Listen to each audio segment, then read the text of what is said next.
Previously on Grisaia, Kazami Yuuji, who had enrolled in Mihama Academy a while ago, had been helping the 5 female students there overcome their past traumas. It was also previously revealed that their past traumas were the actual reason the girls had enrolled in Mihama Academy as well. After solving almost all of the girls' circumstances, Yuuji takes Suowu Amane, who was also a victim of a bus incident involving Yuji's sister, Kazuki, to the site where it all had happened. With the help of a note Amane had, the two ended up reaching a spot where they dug out a message from Yuji's sister, Kazuki, hinting that she might be alive after all. Feeling relieved, Amane proceeds to pay her respects to the graves of more people involved in that incident, and as she prays, Yuuji notices something odd with a student whose name was Sakashita. Just when the duo was about to leave, Amane received a call from Sakashita telling her about how he is looking for revenge on her. Yuuji remembers seeing Sakashita earlier, and we get to know the events of an hour earlier. Sakashita, whose daughter had died in the incident only Amane survived in, came to take revenge on Amane, blaming her for the death of his daughter. He infiltrated the academy with weapons and held the girls hostage while demanding Amane. Komine Sachi had been relaying all the information to Yuuji over the phone, and Yuuji requested JB for backup. The backup arrived but couldn't do anything as there was no way to sneak into the academy without Sakashita knowing. Yuuji devised a plan to snipe the guy and sent Amane inside to lure Sakashita into the toilet so he can snipe him. Amane did exactly as told and persuaded Sakashita into going to the toilet after the other girls had set things up. Sakashita stood at a stall to take a leak, but before he even knew, Yuuji had shot him through only a 10-centimeter opening from a distance of 900 meters. The hostage situation wrapped up, but despite helping all the girls with their traumas, Yuuji's life was still not close to that of a normal high school student. The time frame of a year passes by, and we witness a boat with 2 suspicious men entering Japan's premises. After the time skip, we get to know about how the girls of Mihama Academy had found some shredded notes disclosing Yuuji's past before enrolling in Mihama. They came to know that Yuuji had killed a man in the past, and Amane burst into tears, remarking that she made Yuuji's life a living hell. A flashback takes us to the past when Yuuji was in the hospital, and Kusakabe Asako visits him with his friend JB. Asako remarks that she will be taking care of Yuuji from now on, and takes him to her place in the mountains. Asako took Yuuji's shirt off to find a horrifying scene of the poor kid, showing he has gone through many torturous situations. Asako also realized that Yuuji was traumatized from some events in his life when he threw up after merely killing a bee. Yuuji's life with Asako continued, and she got him a dog since Yuuji had no friends. Yuuji named the dog John, and Asako continued to teach him about life as well as training him with multiple things. Yuuji got interested in sharpshooting and had just gotten his own sniper rifle when a bear attacked him and John in the woods while Asako was not around, leading to John's death. Asako consoled Yuuji, remarking that he is fine the way he is, and their life living together continued. While burying John, Asako confronted Yuuji about his suicidal thought, ordering him that he cannot die before saving at least 5 people in his life. Asako's words stuck with Yuuji as time passed by.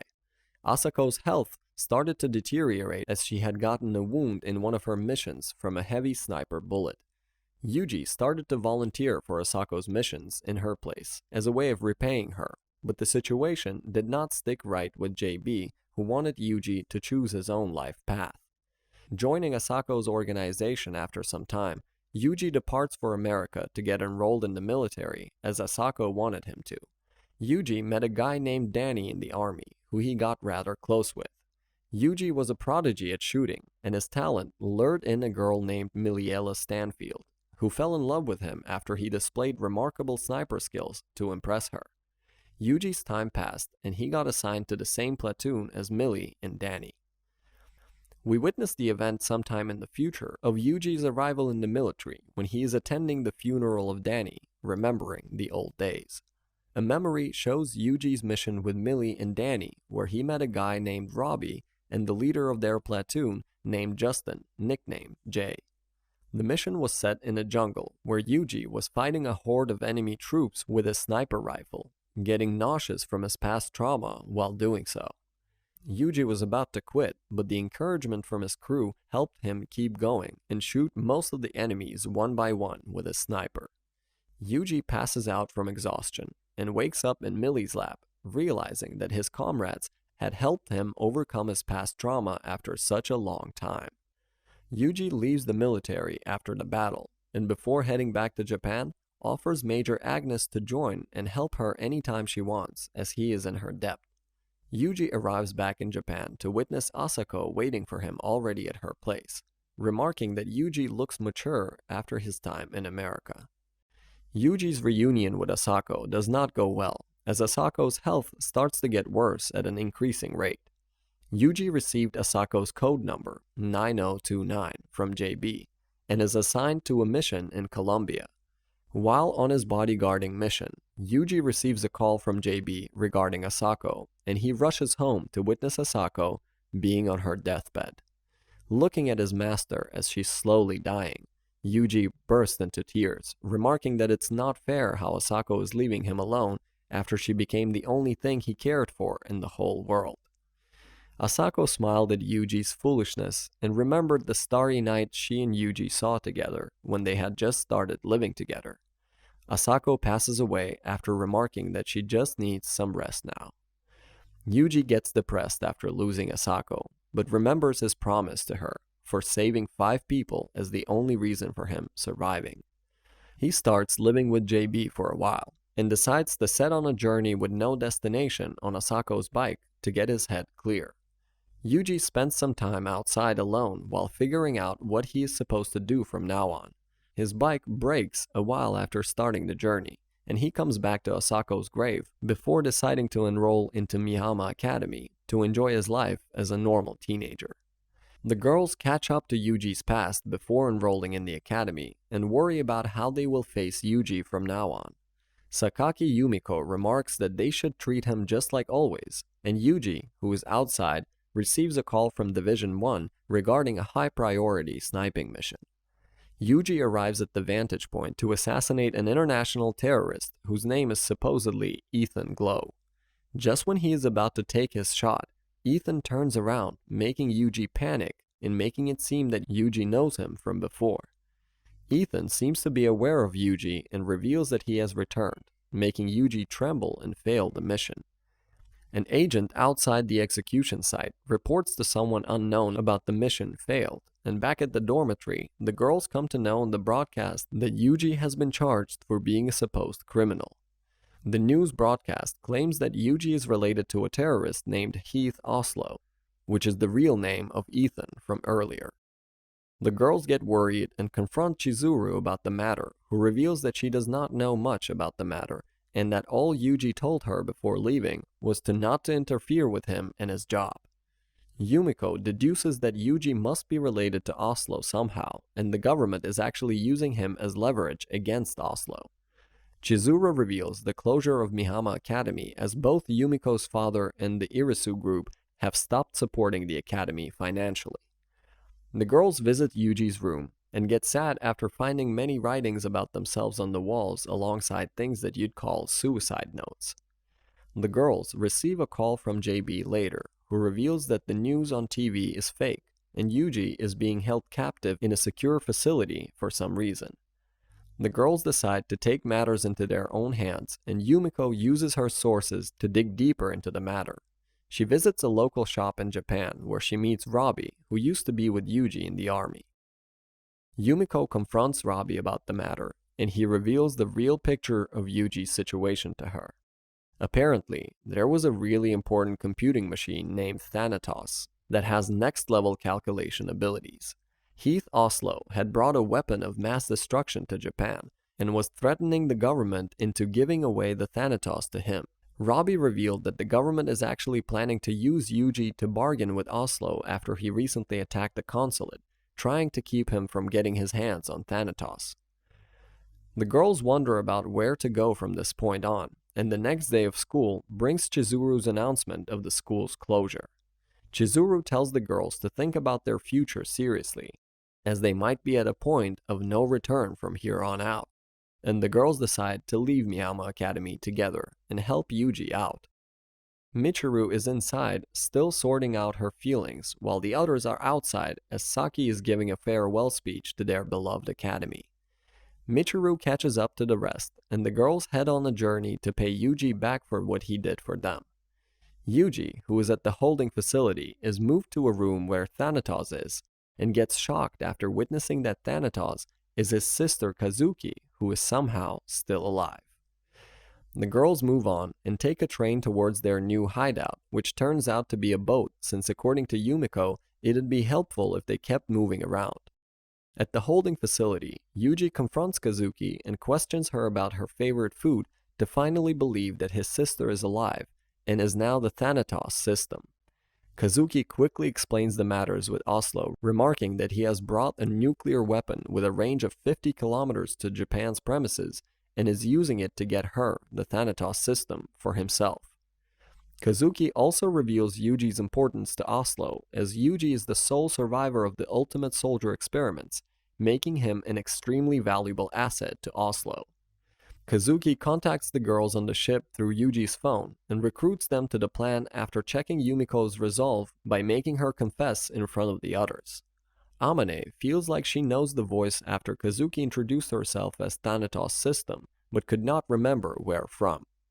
The girls join in on the mission to save Yuuji from Oslo, and Kazuki later sends them special cell phones to contact without being traced.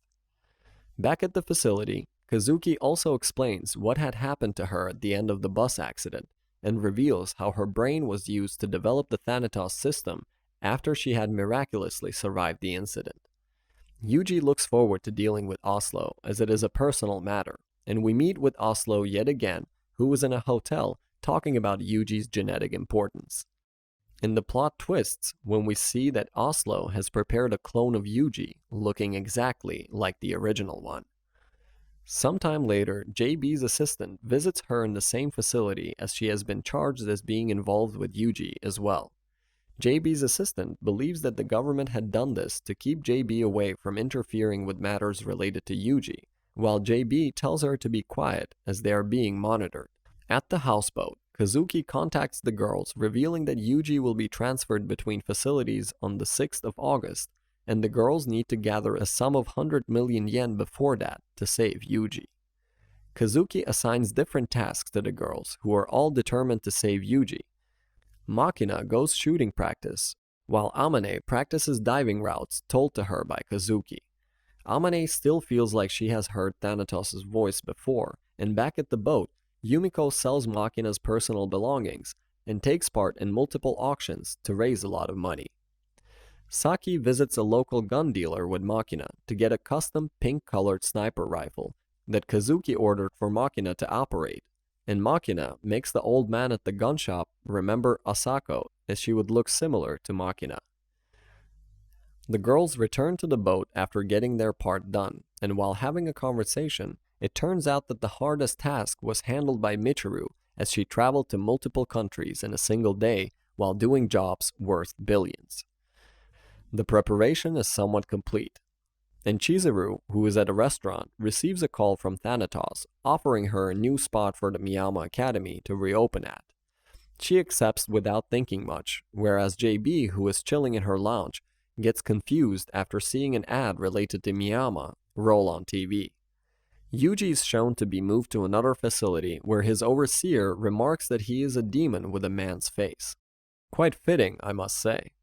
While the girls are preparing their own stuff, Oslo is revealed to be planting 2 warheads around the town as well, and getting ready with his own plan to retrieve Kazami Yuuji for himself. The day of the grand operation arrives, and the girls get to their preparations. Makina visits a building where she sets her sniper vantage point up. Meanwhile, Amane visits a parking lot to get the custom vehicle Kazuki got delivered for them. Sachi picks up ingredients for homemade bombs from the market, and Michiru picks up a special toy that was ordered by Kazuki as well, while Yumiko stays at the houseboat to lead the operation with all the required intel. The time of the transfer arrives, and Yuuji gets moved from his cell to the new location for his trial inside armed vehicles by the government. The girls' plan A flops as Oslo's men had attacked the vehicle, taking Yuuji with them while putting a time bomb of 6 hours in his hand. Our crew starts plan B, and Makina shoots the engine of the armored vehicles with anti-tank bullets, causing them to stop from fuel leakage. Just as the vehicles stop, Sachi showers them with her own made smoke bombs, helping in creating some distance between Yuuji and Oslo's men. She frees him from his restraints, and Amane arrives in a custom vehicle, which turns out to be just a pickup truck, to get the crew out to safety. Oslo receives the report about the incident and sends his backup to retrieve Yuuji. The girls are heading towards the safe place when they get jumped by an air attack. Millie from the army arrives to help the girls get away safely, and Robbie reveals how Kazuki can be retrieved from Thanatos. JB follows Robbie's instructions to retrieve Kazuki's original body and drives her back to meet up with the rest. The rest of the girls enter a tunnel and drop out of its other side to land on Yumiko's houseboat, which had a reinforced rooftop already prepared. The girls finally take a breath when suddenly a submarine pops out of the sea right in front of them, with Kazuki introducing herself as Thanatos to the rest. Amane finally meets Kazuki after a long time, and the two have an emotional reunion as they remind each other of the promise they made back in the day. Kazuki assigns everyone on board to their jobs, and we get to know people who are accompanying our crew on the ship. Yuuji recovers a little and wakes up to find his former captain, Jay, next to him.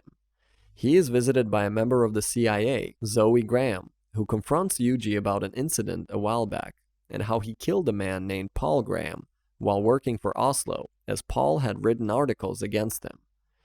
Zoe shows complete determination in killing Yuuji right then and there, but Yuuji convinces her to spare him, remarking that he still has to deal with Oslo, and that if she would shoot him right now, the bomb will kill everyone else on the ship as well. Zoe accepts the negotiation, remarking that she wants Oslo dead as well, and Yuuji prepares to confront the final obstacle in his way to becoming finally free, with people who he cares for having his back.